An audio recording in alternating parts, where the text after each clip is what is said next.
दूसरे रोज मैंने सुबह सुबह पोशाली को फोन किया। वो बोली मैं तुम्हें खुद फोन करने वाली थी, आज शाम तुम्हारी मेरी मुलाकात बहुत जरूरी है। मैं ठीक उसी जगह पर तुम्हारा इंतजार करूंगी जहां हम एक रोज पहले मिले थे। मेरे जवाब का इंतजार किए बगैर उसने फोन बंद कर दिया। शाम 6 बजे मैं दिल्ली रेलवे स्टेशन के रिफ्रेशमेंट रूम में पहुंच गया। पोशाली मेरे सामने थी। चाय आने तक हम इधर उधर की बातें करते रहे, फिर हमने कल रात का वाकया छेड़ दिया। पोशाली चाय बनाते हुए बोली मैंने अपना फर्ज पूरा कर दिया है, अब आगे तुम्हारा काम शुरू होता है और ये काम तुम्हें इंतहाई होशियारी से करना होगा। तुम अपने साथ असलहा नहीं ले जा सकते, लेकिन तहखानों की सलाखों को उखाड़ने के लिए तुम्हारे पास कोई हथियार होना जरूरी है। तुमने इस बारे में क्या सोचा है? मैं भी कल से इस बात पर गौर कर रहा था, चुनाचे मैंने कहा कले में गोली भी नहीं चलाई जा सकती। वहाँ ऊपर वाली मंजिल में पूरे ब्रिगेड ने छावनी डाल रखी है। मेरे पास कोई ऐसा रिवॉल्वर या पिस्तौल नहीं है जिस पर साइलेंसर लगा हो। मुझे अपने बाजुओं पर ही भरोसा करना होगा। पोशाली ने मशवरा दिया, लेकिन तुम्हें अपने साथ कोई ऐसा हथियार जरूर ले जाना होगा जिसकी मदद से तुम तहखाने के रोशनदान की सलाखें उखाड़ सको।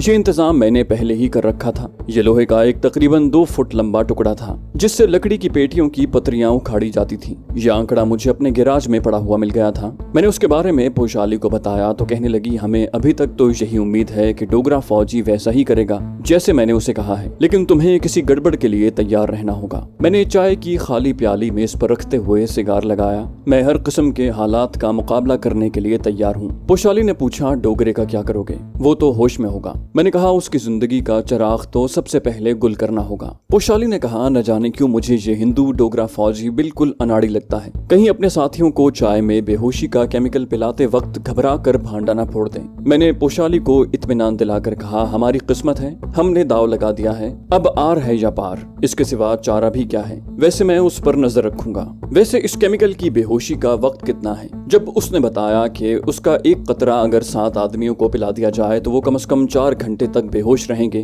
सुरमेदानी में कम से कम निस्फ ग्राम केमिकल मौजूद है, जिसका मतलब है कि वो अगले रोज रात गए तक होश में नहीं आएंगे। पोशाली ने अगला सवाल किया तुमने रोशनदान का करीब से जायजा लिया है? क्या तुम्हारे आहनी आंकड़े से उसका चौखटा उखड़ जाएगा? मैंने उसकी तरफ जरा झुकते हुए कहा रोशनदान कदीम वक्तों का है, इसलिए उसे उखाड़ने में मुझे ज्यादा वक्त नहीं लगेगा। पोशाली ने नया नुक्ता उठाया, ये भी तो मुमकिन है कि जिस सेफ में चाणक्य प्लान की माइक्रोफिल्म रखी है उसमें बिजली का करंट छोड़ दिया गया हो। मैंने उसे इत्मीनान दिलाया कि बिजली के करंट से महफूज रहने के लिए मेरे पास रबड़ के दस्ताने होंगे, जबकि आहनी सेफ को खोलने के लिए लोहे का आंकड़ा मेरी मदद करेगा। खिलाफ तवक्को पोशाली मुझ पर बरस पड़ी। बोली तुम बाज अहमकाना बातों पर जरूरत से ज्यादा भरोसा कर रहे हो। आंकड़े का ख्याल दिल से निकाल दो। अव्वल तो तुम्हें सेफ के कंप्यूटर ताले को तोड़ने के लिए पिस्तौल साथ लेकर जाना होगा। अगर कहीं से पिस्तौल हासिल नहीं कर सकते तो फिर वहीं से किसी बेहोश फौजी की ब्रेन गन अपने साथ लेकर तहखाने में उतरना होगा। ब्रेन गन का एक ही ब्रस्ट आहनी सेफ के ताले को उड़ा कर रख देगा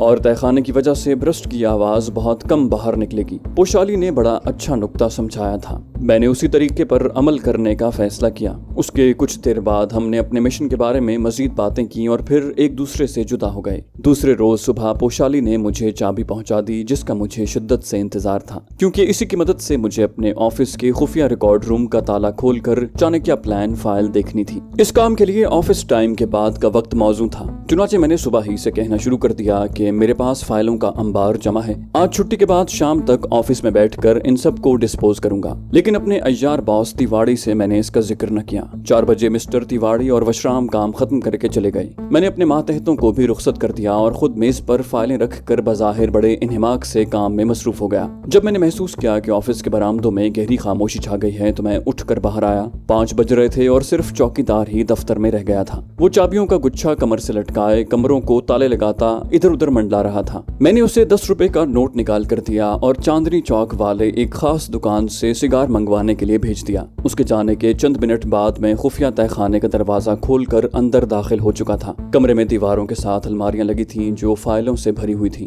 ये तमाम की तमाम महकमा दिफा, फजाइया, बहरिया, बर्री अफवाज और भारत के खलाई प्रोग्राम के मंसूबों की फाइलें थीं। मैं तमाम अलमारियों के तालों के डिजिटल कोड जानता था। मेरा रुख उस अलमारी की तरफ था जिसके अंदर चाणक्य प्लान की फाइल रखी थी। 7 बार मुख्तलिफ हिंसों के बटन दबाए तो अलमारी का ताला खुल गया। मैंने फाइल निकाली। ये 7-8 कागजात पर मुश्तमिल एक पतली सी फाइल थी। मेरी नजरें कमजोर से बल्ब की रोशनी में इस अमर की तस्दीक की तलाश में थी कि चाणक्य प्लान की माइक्रोफिल्म और ब्लूप्रिंट लाल किले वाले अजायब घर के तहखाने में ही है। फाइल के एक नीले रंग के कागज पर कोड अल्फाज में दर्ज था कि माइक्रोफिल्म लाल किले में ही है। तय खाने का नाम यहाँ नहीं लिया गया था। मैंने जल्दी से फाइल बंद करके अलमारी में रखी और ताला बंद करके बाहर निकल आया। कॉरिडोर बिल्कुल खाली था। मैंने इधर उधर देखा और यूं सीटी बजाता रुमाल से मुंह साफ करता हुआ सीढ़ियां चढ़ने लगा जैसे मैं बाथरूम से मुंह हाथ धोकर निकला हूँ। 3:30 बजे सुजाता मेरे दफ्तर में आ गई। मुझे उस वक्त वो जहर लगी। कमबख्त फोन किए बगैर चली आई थी। मैं उससे खंदा पेशानी से मिला और अचानक यूं आने की वजह पूछी। वो बोली, मैं तुम्हें बताना भूल गई थी। कल अखबार में जिस औरत की खुदकुशी की तस्वीर छपी थी, मुझे यकीन है कि वो औरत ऊषा ही थी जिसने तुमसे मिलने की ख्वाहिश की थी। तुमने अखबार में उसकी तस्वीर जरूर देखी होगी। मैंने बेनियाजी से कहा, अखबारों में रोज किसी न किसी की खुदकुशी की खबर छपती रहती है। मेरे पास इतना वक्त ही कहाँ होता है सुजाता। और सुनाओ, क्या तुम सिर्फ यही इत्तला करने मेरे पास आई हो? हम कमरे में अकेले थे।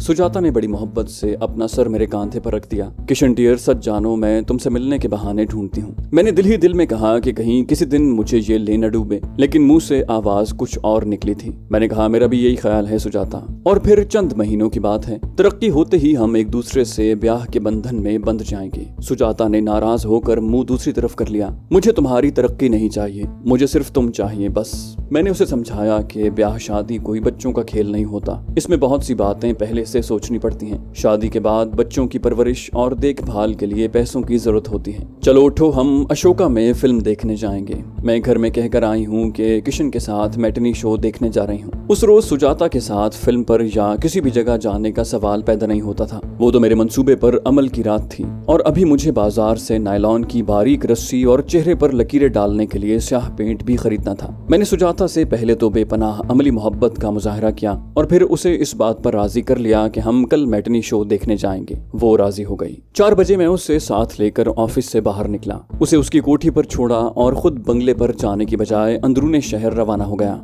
जहाँ से मुझे अपने काम की अशिया खरीदनी थी। घर आकर मैंने तैयारी की और टैक्सी लेकर लाल किले पहुंच गया। आज गाड़ी में साथ नहीं लाया था। सूरज गुरूब हो चुका था और किले की बुर्जियों पर शफक की लाल सुर्खी चमक रही थी। मैंने टिकट लिया और किले में दाखिल होकर मोती मस्जिद की तरफ आ गया। इस दौरान मैंने दरख्तों के पास फौजी कैंप को देखा। मुझे अपना मतलूबा डोगरा फौजी तो दिखाई न दिया, मगर दूसरे फौजी खेमे के बाहर बैठे चाय पीते जरूर नजर आए। 2 फौजी तय खाने के एक छोटे दरवाजे के बाहर पहरे पर खड़े थे और एक फौजी म्यूजियम की दीवार के पहलू में रोशनदान के सामने ब्रेन गन लिए टहल रहा था। इसी रोशनदान से मुझे तय खाने में दाखिल होना था। शाम 7 बजे लोगों ने किले से बाहर जाना शुरू कर दिया। किले के गार्ड लोगों को दरवाजों की तरफ चलने का इशारा कर रहे थे। लाल किला काफी बड़ा है, वहाँ मैं किसी जगह भी छुप सकता था। चुनाचे मैं एक अंधेरे शाही हमाम में छुप कर बैठ गया। मेरी कलाई पर घड़ी की सुइयां चमक रही थीं। कुछ देर तक बाहर से आदमियों की आवाजें सुनाई देती रहीं, फिर सन्नाटा छा गया। मैंने 2 फुट लंबा आंकड़ा निकाल कर अपने पास ही संगमरमर के फर्श पर रख लिया। ये इंतजार बड़ा बेसब्र था, मगर मुझे इस किस्म के आसाब शिकन इंतजार की मशक थी। मैं सिगरेट अपने साथ नहीं लाया था क्योंकि सिगरेट पीने से खांसी आ सकती थी। तहखाने के बाहर वाली फौजी पिकेट पर शाम तक खामोशी और ऑल क्लियर की जो फजातारी थी, उससे यही अंदाजा होता था कि हिंदू डोगरा ने अभी तक मेरे बारे में नहीं बताया।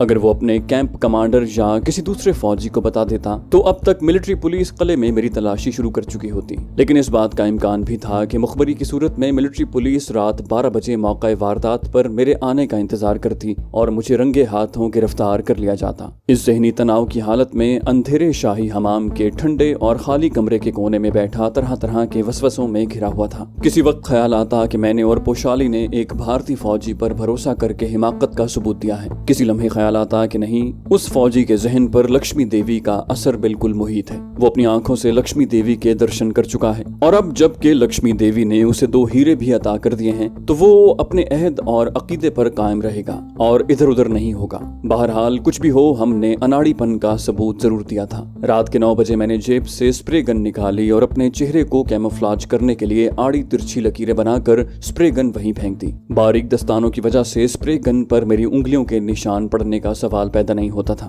जब मेरी कलाई की घड़ी ने रात के 11 बजाए तो मैं शाही हमाम से बाहर निकल आया। किले के सारे तख्तों पर गहरी खामोशी छाई हुई थी। थोड़े थोड़े फासलों पर खंभों पर ट्यूबलाइट्स रोशन थी, मगर दरख्त के नीचे अंधेरा था। वहां से तहखाने वाली फौजी पिकेट का खेमा ज्यादा दूर नहीं था। मैंने एक बाड़ की ओट से सर निकाल कर माहौल का जायजा लिया। उस वक्त उधर कोई चौकीदार नजर नहीं आ रहा था। सारा इलाका सुनसान था। मैं झुककर उस दरख्त की तरफ बढ़ने लगा जिसके ऊपर बैठकर मुझे हिंदू फौजी की कार्रवाई का मुशाहिदा करना था। दरख्त के करीब पहुंचकर मुझे फौजियों की आवाजें सुनाई देने लगी। उस खेमे के बाहर एक फौजी 2 ब्रेन गन लिए पहरे पर खड़ा था। बाकी 3 फौजी लकड़ी के खोखों पर बैठे एक दूसरे से हंसी मजाक कर रहे थे। जरा देर बाद उनमें से एक अंगड़ाई लेकर उठा और खेमे के अंदर चला गया। तहखाने के दरवाजे पर 2 सिपाही मुतय्यन थे। पहलू वाली दीवार के रोशनदान के आगे भी एक सिपाही ब्रेन गन लिए टहल रहा था। मेरा इरादा दरख्त पर चढ़ने का था, लेकिन पत्तों की खड़खड़ से हिंदू फौजियों की तवज्जो दरख्त की तरफ मबजूल हो सकती थी, इसलिए मैंने उसी जगह छुपे रहने का फैसला कर लिया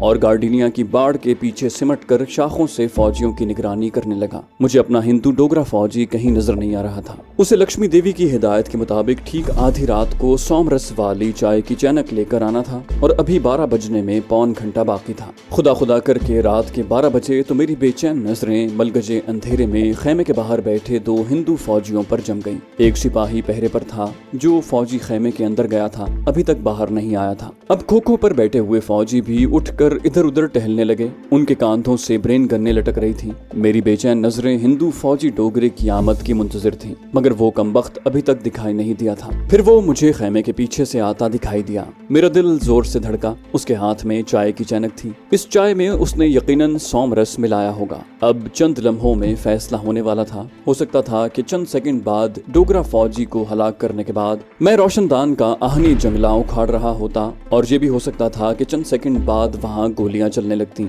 और मैं अंधेरे में अंधाधुंध कले की फसील की तरफ भागता दिखाई देता। हिंदू डोगरा फौजी के हाथ में चैनक देखकर एक फौजी ने उसकी तरफ मुतवज्जे होकर मजाक किया, अरे पांडे, ये चाय कहाँ से ले आया है जांगली? उस हिंदू फौजी डोगरे का नाम अभी तक मुझे मालूम नहीं हुआ था। बस ये पता था कि उसकी जात पांडे है। उसकी हरकत से मुझे अंदाजा हुआ कि वो कुछ घबराया हुआ है। ये बात बड़ी खतरनाक थी। उसकी जरा सी लग़ज़िश मुझे मौत के मुंह में धकेल सकती थी। वो बोला, सूबेदार जी, मुझे नींद नहीं आ रही थी, अपने लिए चाय बना रहा था, सोचा आप लोगों के लिए भी बना दूं। आपको तो सारी रात ड्यूटी देनी है। पांडे ने चैनक खोखे पर रख दी। खोखे पर पड़े हुए टीन के डिब्बों में हिंदू डोगरे ने चाय डालनी शुरू कर दी। वो कोई तजुर्बाकार जासूस नहीं बल्कि अनाड़ी फौजी था और महज अकीदे के बंधन में बंधा दौलत के लालच में ऐसा कर रहा था। उसका हाथ किसी भी वक्त गलत पड़ सकता था। मेरा दिल पहले से ज्यादा तेज रफ्तारी से धड़कने लगा। हिंदू फौजी ने मग्गों में चाय डालकर तहखाने के पास पहरा देने वालों को भी चाय पीने की दावत दी। उनमें से एक फौजी ने वहीं से आवाज लगाई, पांडे, आज क्या बात है, चाय इधर ही ले आए हो?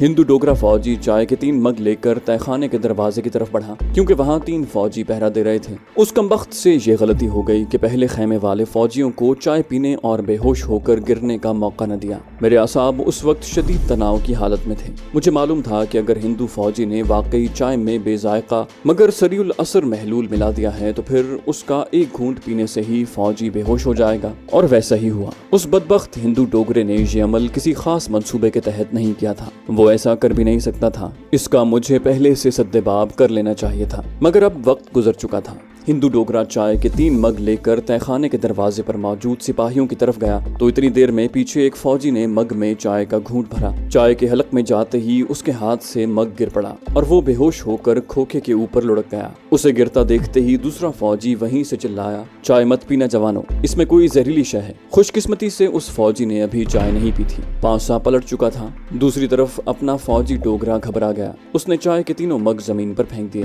बोला, सूबेदार जी, मैंने इसमें जहर नहीं डाला, सोमरस डाला है, लक्ष्मी देवी का सोमरस।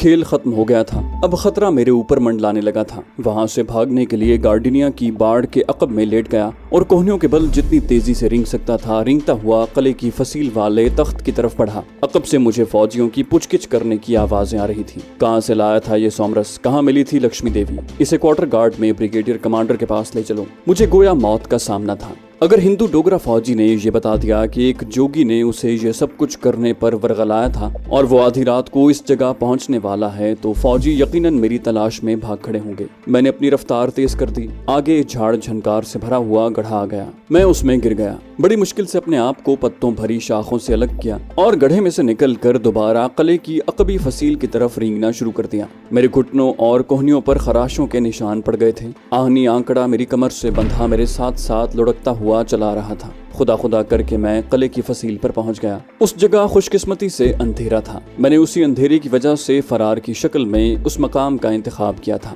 جلدی جلدی کمر کے گرد بندھی ہوئی نائلون کی رسی کھولی، اس کا سرا آنکڑے کے ساتھ مضبوطی سے باندھا اور آنکڑے کو فصیل کے رخنے میں پھنسا کر رسی دوسری طرف پھینک دی۔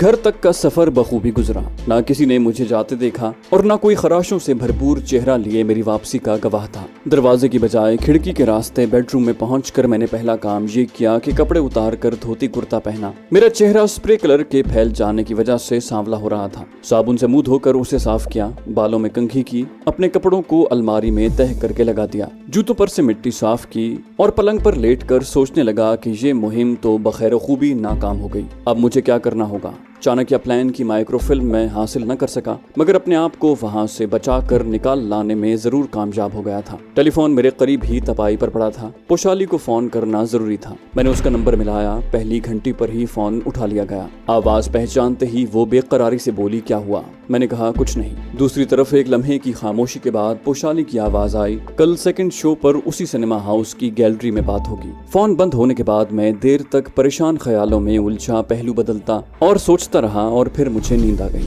صبح خلاف معمول جلدی آنکھ کھل گئی۔ میں نے ڈرائنگ روم آ کر عقبی دروازہ کھولا اور برآمدے سے اخبار اٹھا کر چوکیدار کو آواز دی۔ وہ دوسری طرف کہیں تھا۔ تیسری آواز پر بھاگتا ہوا میری طرف آیا۔ اس نے قریب پہنچتے ہی کہا، صاحب آپ کب آیا؟ میں تو ساری رات پریشان تھا۔ میں نے کہا بس پارٹی میں دیر ہو گئی تھی، مگر میں 1 بجے تک واپس آ گیا تھا۔ نوکرانی ابھی تک کیوں نہیں آئی؟ میں نے فوراً بات پلٹی۔ وہ بولا، صاحب وہ تو آ کر ادھر میرے پاس بیٹھی ہوئی ہے، دروازے پر تالا لگا ہوا تھا، میں اسے بھیجتا ہوں۔ مجھے معلوم تھا کہ نیپالی چوکیدار میری جوان نوکرانی سے عشق لڑاتا ہے۔ اچھا ہوا اسے کافی وقت مل گیا تھا۔ ناشتے سے فارغ ہو کر میں ٹھیک وقت پر اپنے آفس پہنچ گیا۔ میں جب انٹیلیجنس چیف مسٹر تیواڑی کے کمرے میں اسے نمسکار کرنے کے لیے گیا تو وہ فون کر رہا تھا۔ ہاتھ کے اشارے سے مجھے بیٹھنے کو کہا اور فون پر انگریزی میں کسی کو دھیرج رکھنے کی تلقین کرتے ہوئے فون بند کر دیا۔ پھر میری طرف دیکھ کر اس نے گہرا سانس لیا، اینک اتاری، رومال سے اس کے شیشے صاف کیے اور دوبارہ آنکھوں پر چڑھائی۔ بولا، اچھا ہوا تم آ گئے ہو، میں تمہیں فون کرنے ہی والا تھا۔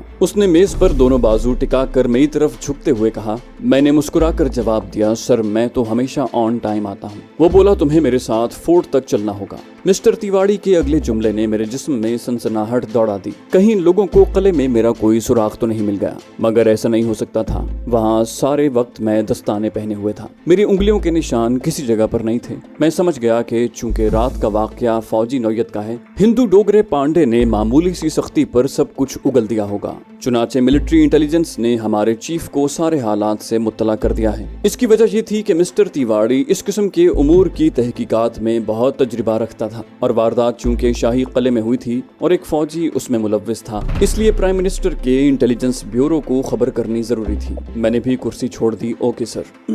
گاڑی مسٹر تیواڑی خود ڈرائیو کر رہا تھا، میں اس کے پہلو میں تھا۔ گاڑی جب لال قلعے کو جانے والی سڑک پر آئی تو میں نے تجسس کا اظہار کرتے ہوئے پوچھ ہی لیا کہ کیا فورٹ میں آج کوئی خاص تقریب ہے؟ تیواڑی نے کہا، کسی نے فورٹ کے ایک فوجی پانڈے کو بے وقوف بنا کر میوزیم سے نوادرات چرانے کی کوشش کی ہے۔ میں نے مصنوعی حیرت سے پوچھا، یہ کب کی بات ہے سر؟ وہ بولا، کل رات کا واقعہ ہے، یہ مجھے کسی غیر ملکی ایجنٹ کا کام لگتا ہے۔ اس نے فورٹ میوزیم کے نیچے تہہ خانے کا نام نہیں لیا تھا۔ میں نے کہا، سر غیر ملکی ایجنٹ کو میوزیم کی تصویریں چرانے کی کیا ضرورت ہو سکتی ہے؟ اس نے ایک پل کے لیے میری طرف دیکھا، تو پھر تمہارے خیال میں وہ وہاں کیوں آیا تھا؟ اس نے حوالدار پانڈے کو سومرس کے نام پر بے ہوشی کی دوائی کیوں دی تھی؟ میں نے اپنے چہرے میں ذرا سی تبدیلی بھی نہ ہونے دی۔ تیواڑی شاید میرے چہرے کو ہی پڑھنا چاہتا تھا۔ میں نے انجان بنتے ہوئے کہا، سر اصل قصہ کیا ہے؟ مسٹر تیواڑی نے ذرا سا توقف کر کے وہ ساری کہانی بیان کر دی جو اسے ملٹری انٹیلیجنس کے چیف نے بتائی تھی۔ میں نے کہا، سر مجھے تو یہ صاف ڈاکے کی واردات کا پلان لگتا ہے۔ میرا ایک ایک لفظ حیرت اور استجاب سے بھرپور تھا۔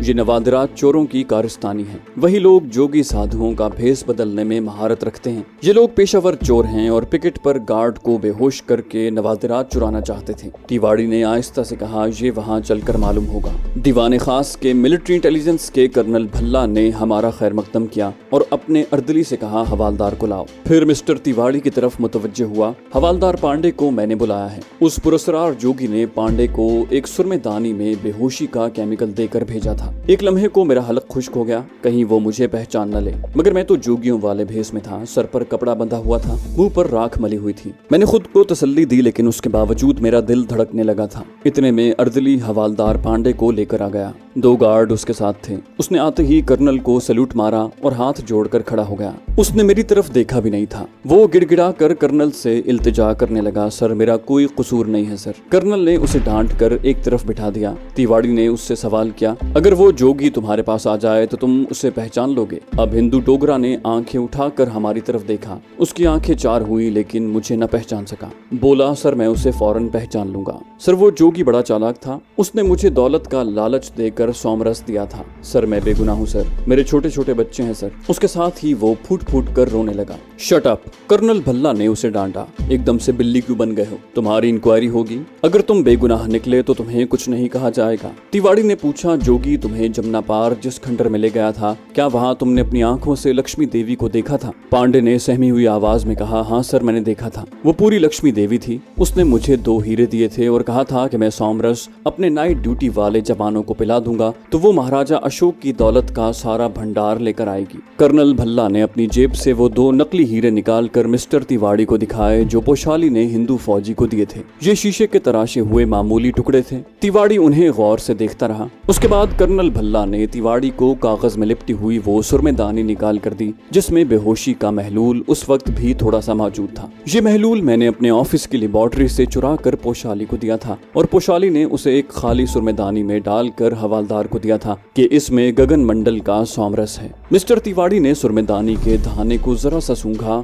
और नाक सुकेड़ कर बोला, ये बड़ा खास केमिकल है और इसे तजुर्बेकार जासूस ही इस्तेमाल में लाते हैं। कर्नल भल्ला की भवें चढ़ गईं। अपना डंडा घुटने पर बजाते हुए बोला, मुझे पहले ही शक था मिस्टर तिवाड़ी कि ये महज नवादिरात चोरी का प्रोजेक्ट नहीं था। ये किसी गैर मुल्की और खास तौर पर पाकिस्तानी जासूस का काम लगता है। आपको तो मालूम ही है कि म्यूजियम के नीचे हमारी बाज बड़ी अहम दस्तावेजात मौजूद हैं। मिस्टर तिवाड़ी शायद नहीं चाहता था कि मेरे सामने तहखाने वाले खुफिया लॉकर्स और दस्तावेजात का जिक्र हो। वो खनकारते हुए बोला, आप ठीक कह रहे हैं कर्नल। अच्छा मैं चलता हूँ, बाकी बातें शाम को मुलाकात के वक्त करूंगा। इस हवालदार की हिफाजत कीजिए, शायद इसकी हमें जरूरत पड़े। कर्नल भल्ला ने फौरन कहा, ये कहीं नहीं जाएगा। वापस आते हुए मिस्टर तिवाड़ी ने मुझसे पूछा, कैप्टन मेहता इस वारदात के बारे में तुम्हारा क्या ख्याल है? वो मेरे जवाब से मेरे जहन की कैफियत का अंदाजा लगाना चाहता था, लेकिन मैं इतना अनाड़ी भी नहीं था। मैंने जेब से सिगार का छोटा सा लेदर पर्स निकालते हुए कहा, सर मैं तो अभी भी इस मौकफ पर कायम हूँ कि ये काम पेशावर चोरों का है।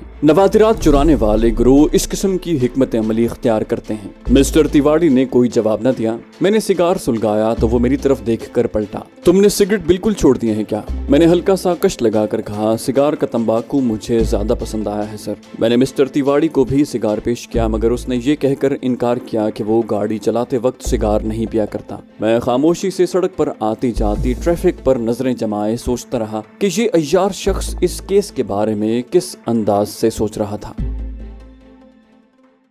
तो दोस्तों ये थी हमारी आज की एपिसोड। उम्मीद करते हैं आपको हमारी कहानी पसंद आई होगी। जाने से पहले इस वीडियो को लाइक कीजिए और शेयर करना मत भूलिए। कमेंट करके हमें बताइए कि आपको हमारी वीडियो कैसी लगी, और अगर अभी तक आपने इस चैनल को सब्सक्राइब नहीं किया तो इसे सब्सक्राइब कीजिए और बेल आइकन दबाकर ऑल नोटिफिकेशंस ऑन कर लीजिए।